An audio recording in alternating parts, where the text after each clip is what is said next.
Hello and welcome to another Bushwhacker review. Today we are going to be taking a look at Brad Keselowski's Miller Lite Patriotic Ford for 2017. As always, let's take a quick look at the box here. Just got a typical generic box. Brad Keselowski, number 2, Team Penske. Picture of Brad still in a generic sports blazer. Because, you know, it must be so hard to find pictures of him in Miller Lite stuff. There's such a new sponsor, but whatever. 2017 Miller Lite, render the car, standard finish, Brad Keselowski. Made total 541 of these things. Standard finish, number 2, Team Penske. All that good stuff all around. Here is the car itself.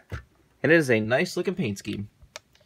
Brad raced this 3 times this year. He raced it in the All-Star race, the Coca-Cola 600, and then at Kentucky. Never really fared too well with this car. In the All-Star race, he got punted out of the way in the lead.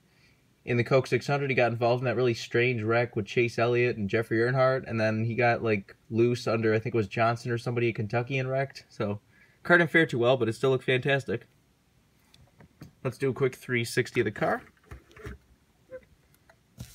Just a very, very nice patriotic car. You know, it's very clean, simple, kind of plain, but it actually is, like, very eye-catching and cool at the same time. This is kind of the way patriotic cars should look. Nothing too, they don't need to be so crazy. I mean, some of the crazy ones do look cool, but, like, this is very clean, but yeah, it looks very cool. Something I really like about this, the solid white front end and rear end, but then the colorful middle. But anyways, let's get down to sponsors. On the hood, you have Miller Lite. You got Shell Pennzoil, Ford Fusion number 2. Does actually have the soldier's name on the windshield banner. Got Monster and Ford. Which is funny, because, like, the Hendrick cars this year, this was basically the most accurate they were. Because they had these windshield banners, just they didn't have Monster on them. So it was like the only time this year Hendrick cars had a decently accurate windshield banner. But that's a story for another day.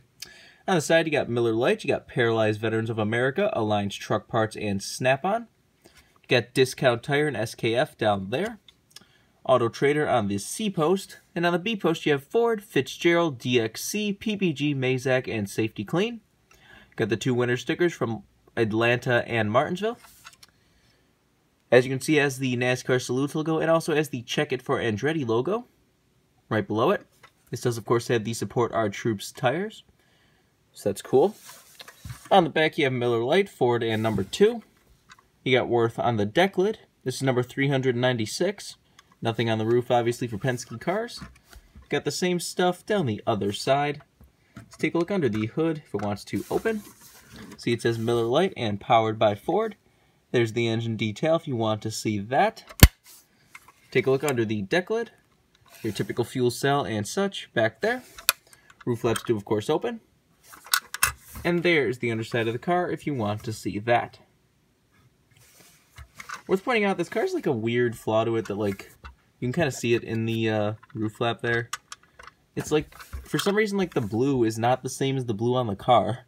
It's like they painted it one color blue and then wrapped over it with the right blue. It's kind of weird. It's like a very lighter blue if the thing ever gets up.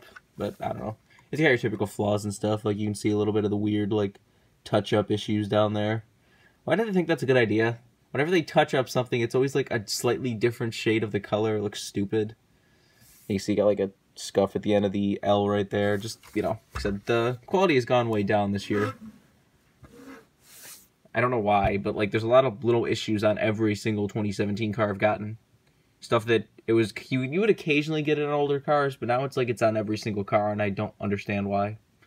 Whatever. This car have the digital dash? No, it does not. So it's kind of hit or miss whether cars have the digital dash now. But at least it's finally coming out. Said it was on the Tide car, it was on like Ryan Blaney's first win, Logano's Richmond, but it's not on every car. If you want this car, it is pretty new, so you can still get it pretty easily right now. But I wouldn't wait too long for this car because, like I said, they only made, like, what was it, 500 of these things. So it's not exactly a high production number. And Brad Miller stuff does sell pretty well. I'm glad we actually got this car this year because in 2016, his Patriotic car just got up and skipped. Like, they didn't offer it, they didn't poll it, they didn't do anything. It was just like, oh, who cares? We don't give a shit. Which Splano does that seem more and more randomly, like they did on, like, Logano's gold car that went with this car this year. I'll have to get a custom made of that gold Logano car, because that was a pretty sexy car, but whatever. But I'm going to turn it to ours to say, this has been a review of Brad Keselowski's Miller Lite Patriotic Ford. Hope you enjoyed, and thanks for watching.